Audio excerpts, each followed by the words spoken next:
NCR में शीतलहर से परेशानी, कई इलाकों में छाया घना कोहरा, विजिबिलिटी बेहद कम। हरियाणा के कई जिलों में कोहरे से परेशानी, बहादुरगढ़ में कोहरे की वजह से विजिबिलिटी हुई कम, गाड़ियों की रफ्तार पर लगी ब्रेक।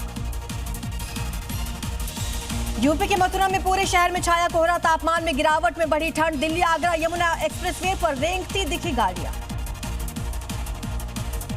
यूपी के सीतापुर में चली ठंडी हवा, ठंड और धुंध की वजह से लोगों की बड़ी परेशानी, बच्चे और बुजुर्गों का घर से बाहर निकलना हुआ मुश्किल।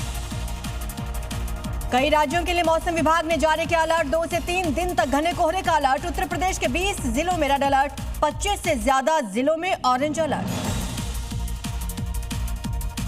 पंजाब के भी कई जिलों में घना कोहरा, खन्ना में कोहरे की वजह से ट्रैफिक पर असर, गाड़ियों की रफ्तार धीमी, एक्सीडेंट का बड़ा खतरा। पंजाब के मलेर कोटला में कोहरे की वजह से विजिबिलिटी कम, ठंड के कारण बाइक सवारों को आ रही ज्यादा दिक्कतें, प्रशासन ने लोगों से की सावधानी बरतने की अपील। दिल्ली में गंभीर श्रेणी में पहुंचा प्रदूषण का लेवल, कई इलाकों में AQI 400 के पार, तो आनंद विहार इलाके में एक सबसे ज्यादा AQI 450 के करीब दर्ज हुआ। ओमान के दौरे से वापस लौटे प्रधानमंत्री नरेंद्र मोदी, 3 देशों की यात्रा पर थे पीएम, तीनों देशों के साथ कई अहम समझौतों पर हुए सिग्नेचर। ओमान में पीएम मोदी को मिला सर्वोच्च सम्मान, पीएम ने कहा दोनों देशों के बीच दोस्ती मजबूत हो रही है, बिजनेस को गति मिल रही है। इधर संसद में विपक्ष के हंगामे के बीच राज्यसभा में भी पास हुआ जी राम जी विधेयक, ध्वनिमत से पास हुआ बिल और संसद के दोनों सदनों से पास होने के बाद अब राष्ट्रपति के पास मंजूरी के लिए भेजा जाएगा ये विधेयक। जी राम जी विधेयक का विपक्ष ने किया विरोध, संसद परिसर में संविधान सदन के बाहर दिया धरना, विधेयक को जांच के लिए संसदीय समिति को भेजने की रखी मांग। संसद के शीतकालीन सत्र का आज आखिरी दिन, लोकसभा में आज दिल्ली एनसीआर में बढ़ते प्रदूषण के मुद्दे पर होगी चर्चा, कांग्रेस सांसद प्रियंका गांधी वाड्रा करेंगी चर्चा की शुरुआत। आज से उत्तर प्रदेश विधानसभा का शीतकालीन सत्र 24 दिसंबर तक चलेगा। विधानसभा का सत्र, सुरक्षा के लिए पुलिस की कई टीमों की तैनाती। विधानसभा सत्र के पहले दिन विपक्षी विधायक कर सकते हैं हंगामा, कोडीन कफ सिरप और SIR पर हंगामे के आसार, सरकार वंदे मातरम पर करवा सकती है विशेष चर्चा। विधानसभा के शीतकालीन सत्र से पहले मीडिया को संबोधित करेंगे मुख्यमंत्री योगी आदित्यनाथ, सुबह 10:30 बजे करेंगे संबोधित, कई मुद्दों पर सीएम योगी रख सकते हैं अपनी बात। 2026 में युवाओं को बड़े तोहफे देने की तैयारी में यूपी सरकार, अगले साल 1.5 लाख से ज्यादा पदों पर होगी बहाली, नौकरी ही नौकरी होगी, सीएम योगी ने मांगा है खाली पदों का ब्यौरा। यूपी में लगातार निवेश को लेकर सीएम योगी एक्टिव, 25 कंपनियों के अधिकारियों के साथ सीएम योगी ने की बैठक, 6000 करोड़ रुपए से ज्यादा की निवेश का प्रस्ताव।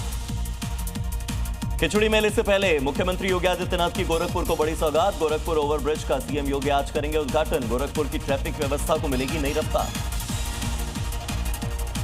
हिजाब विवाद के बाद सीएम नीतीश की बढ़ाई गई सुरक्षा, किसी को सीएम नीतीश के पास जाने पर रोक, नीतीश को पहले से ही Z+ सुरक्षा। केंद्र सरकार ने सोनिया गांधी को लिखा खत, दिल्ली के प्रधानमंत्री म्यूजियम के दस्तावेज मांगे, सोनिया ने मामले को देखने की बात कही। उत्तर प्रदेश में ई-रिक्शा पर लगाम लगाने की तैयारी, ई-रिक्शा और ई-ऑटो के लिए परमिट व्यवस्था लागू होगी, जाम की समस्या से निपटने की कोशिश। दिल्ली में प्रदूषण पर लगाम लगाने के लिए सरकार एक्टिव, मंत्री मनजिंदर सिंह सिरसा ने अधिकारियों के साथ बैठक की, प्रदूषण से निपटने पर चर्चा हुई।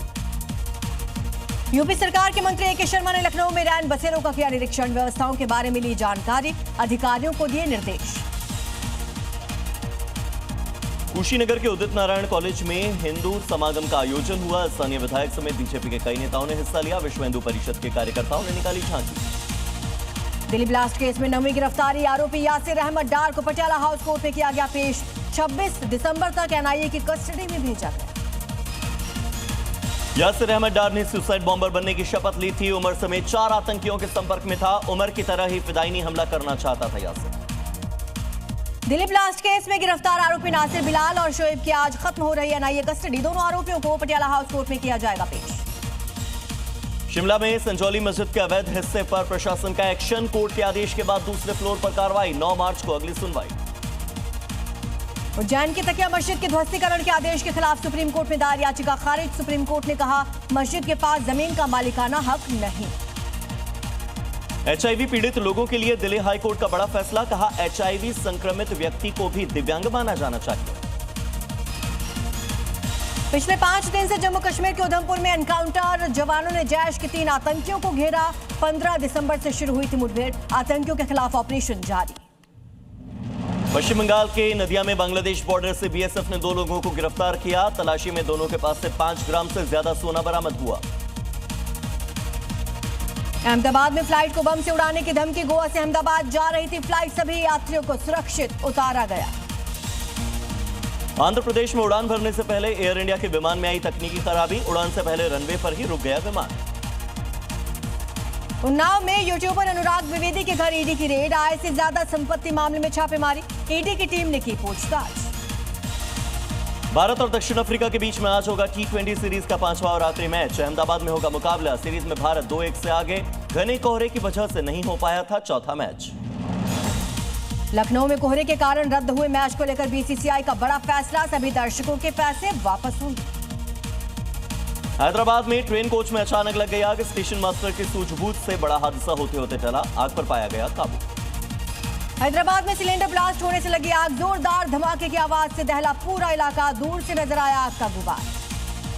लखनऊ में चलती कार बनी आग का गोला। कार सवार लोगों ने कूदकर बचाई अपनी जान। कड़ी मशक्कत के बाद आग पर काबू पाया गया। बिहार के मुजफ्फरपुर में शराब तस्करों के खिलाफ बड़ी कार्रवाई। जब्त किए गए 60 लाख रुपए की शराब पर चला बुलडोजर। अधिकारियों की निगरानी में बुलडोजर कार्रवाई। पंजाब के कपूरथला में ड्रग तस्कर के अवैध निर्माण पर एक्शन। सरकारी जमीन से कब्जे को हटाया। अवैध तरीके से किया गया था निर्माण। जम्मू कश्मीर के बांदीपुरा में सड़क का हिस्सा धंसने से हड़कंप। स्थानीय लोगों में डर का माहौल। प्रशासन ने उठाए जरूरी कदम। बलरामपुर में अतिक्रमण के खिलाफ प्रशासन सख्त। 15 दिनों से लगातार हो रही बुलडोजर कार्रवाई। अवैध कब्जा किए लोगों में डर का माहौल। झांसी में डिप्टी सीएम ब्रजेश पाठक ने अस्पताल का लिया जायजा। कमियां मिलने पर कर्मचारी अधिकारियों की क्लास लगाई। कानपुर में घुसपैठियों पर पुलिस की सख्ती। रोहिंग्या और अवैध बांग्लादेशियों के खिलाफ पुलिस ने चलाया ऑपरेशन टॉर्च। कागजात की जांच पड़ताल जारी। उत्तर प्रदेश के मुजफ्फरनगर में घुसपैठियों की तलाश में पुलिस ने चलाया ऑपरेशन। झुग्गी झोपड़ी में रह रहे लोगों की जांच पड़ताल की गई।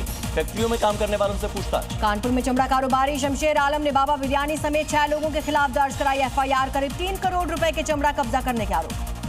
हरदोई में पुलिस और पशु तस्कर के बीच एनकाउंटर। पुलिस की गोली से पशु तस्कर घायल। 25,000 कैश, बाइक, पिस्टल बरामद। और यूपी के बहराइच में मदरसे में बच्ची के साथ मौलाना ने की रेप। शिकायत के बाद पुलिस ने मौलाना सलमान को किया गिरफ्तार।